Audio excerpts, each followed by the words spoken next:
everyone. I hope you enjoy this clip. It's from a 4-week class I taught on atonement in the Bible and in Christian theology.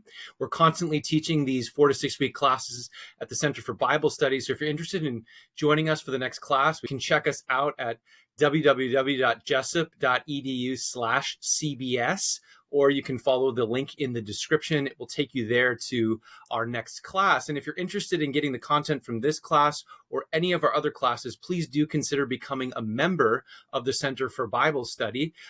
You can donate whatever dollar amount you like, any recurring dollar amount. So for less than a cup of coffee a month, you can get access to all of our past Center for Bible Study classes, as well as entrance into all our future Center for Bible Study classes. And of course, you help ensure that we can continue to do this work on YouTube and other social media as well. So thanks for considering this support, and enjoy the clip from our class. I think that would be the number one thing, right? We probably instantly, our mind goes to the cross, right?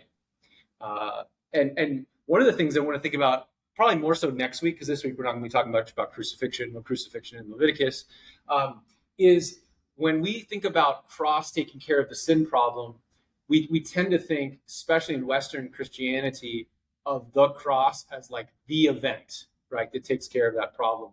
What's so interesting, though, is from the New Testament's perspective, that's really not how it's ever framed. In fact, when Paul is talking to the Corinthians, he says that if Christ is not raised from the dead, your faith is in vain, and you're still in your sins.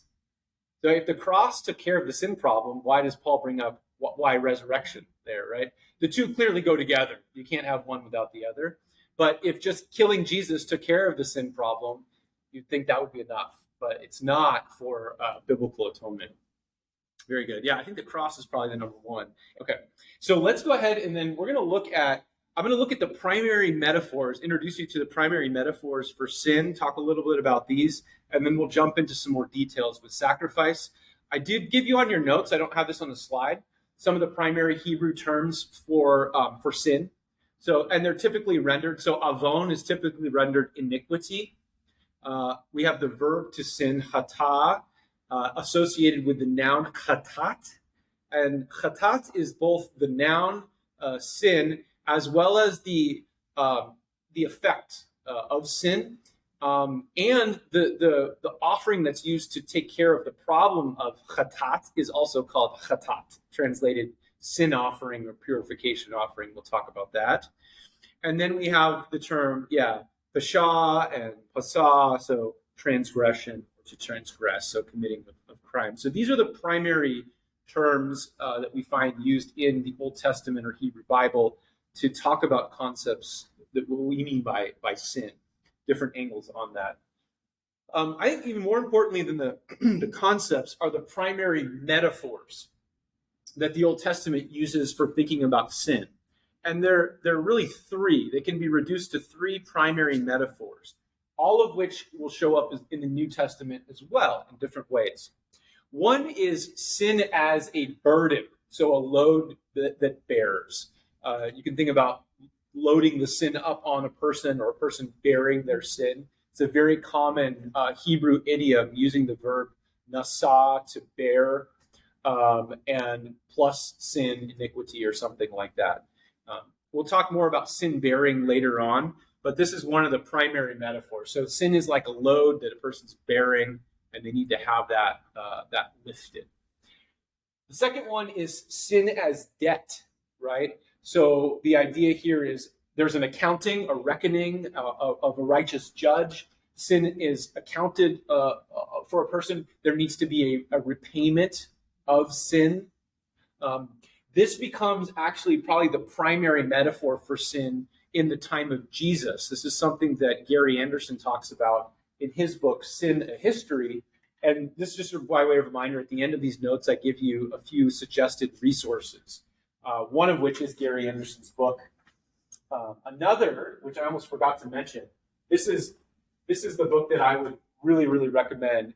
It's he's a German scholar, but he teaches at the University of Houston. Really great guy. His name is Christian Eberhard. He prefers to go by Chris if you call him Christian. So if you can say Christian, his German name, then that's good. That's what he told me. So I call him Chris, so I don't sound like I'm, my bad English German accent doesn't always work. So, but the book is called The Sacrifice of Jesus. They're different covers. It's been printed multiple times. So if you look it up on Amazon, you can probably get it for like $10 or less. The Sacrifice of Jesus, Understanding Atonement Biblically. It's where I actually got the subtitle for this class. Great treatment, introduction to the sacrificial system in the Old Testament, and then he talks about some sacrificial imagery in the New Testament. This is the place to begin, in my opinion. So if you're going to do any book or reading from a class like this, this would be the book I would recommend as the starting point. Really, really, really great discussion there. But back to this point about sin as debt.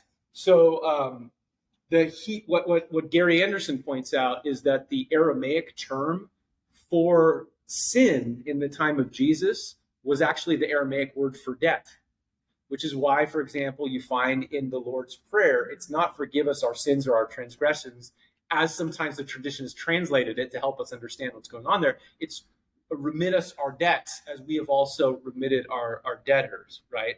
So it's that kind of idea.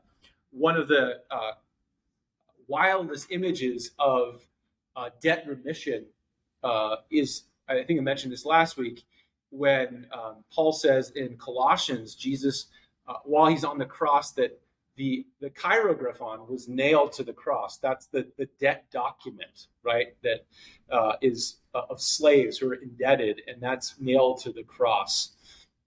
Other examples that we can look at as well.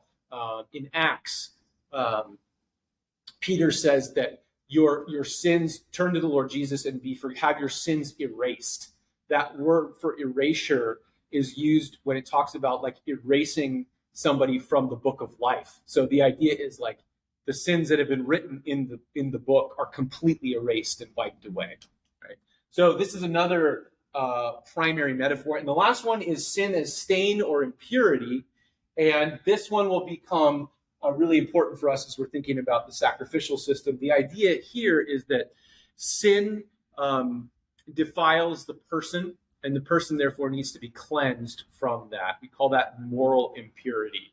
So it's an extension from ritual impurity, where the body in certain states, natural states in life, it's not sin. We'll talk about this more here in a moment, right? But I might be in a natural state. Perhaps my loved one died, and so I need to bury them. Well, now I'm in a state of ritual impurity that I need to go through a rite to be purified and cleansed from. This idea is taking that concept and talking about sin, the defiling force that sin has, in moral terms. And the other piece to this, which we'll explore more in a moment, is that the effects or forces of sin also affect the sanctuary. And that is why blood needs to be applied to the sanctuary and certain acts are done. So these are the three primary metaphors. I'm going to focus a lot on this as we talk about the sacrificial system, but I'm also going to come back to this concept of bearing sin to talk about, in particular, do we have any models for a person bearing sins of others? And there's one text in particular in the Old Testament that talks about this, but it's actually quite rare in the Jewish scriptures.